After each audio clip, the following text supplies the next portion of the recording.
Where are you, Senator Durbin? Yes. Thanks, Debbie. 50 years ago, Justice Harry Blackmun, who had been the general counsel for Mayo Clinic in Minnesota, sat down in that building just across the street and wrote the decision in Roe versus Wade. He was tackling an issue which had not really been directly addressed by the court in a long time, if ever. And he tried to strike a balance to guarantee a constitutional right to access to abortion and reproductive health care, and based it on a trimester system. I'd have to really think hard if there was any decision handed down by the Supreme Court that was investigated so carefully, so closely, so often, reinterpreted by court after court, state after state, legislatures addressing it. You have to go back to cases like Dred Scott, Plessy, and Brown for a decision that was so carefully scrutinized for so many years, 50 years as a matter of fact.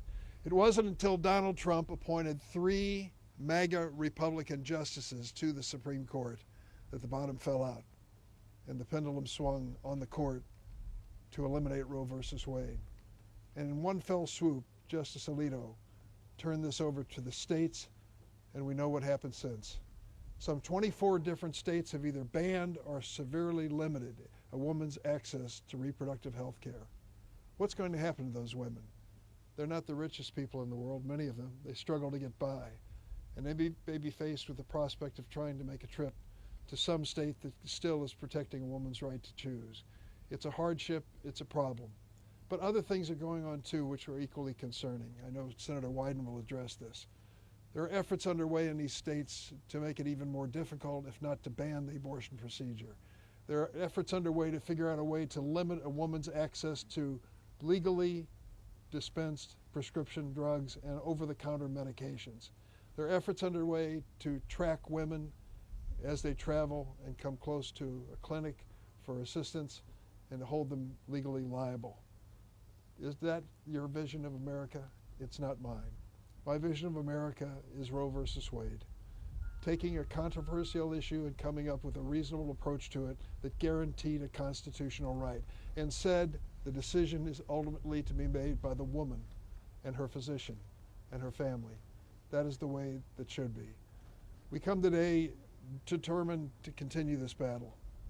I will just tell you, the Republicans have got it wrong. They've had it wrong for a long time, and they happen to believe that they're on the right side of history. The last election proved that they were not. When the women across America reflected on what they had lost in the Dobbs decision, they were activated and energized to be participating in that election. I don't think it was a one and done. I think the women of America and their families are willing to fight again to bring Roe versus Wade's principles of the constitutional right to reproductive health care back as a major issue in the United States of America, as it should be. This time I'd like to introduce from Minnesota, the home of Justice Blackmun,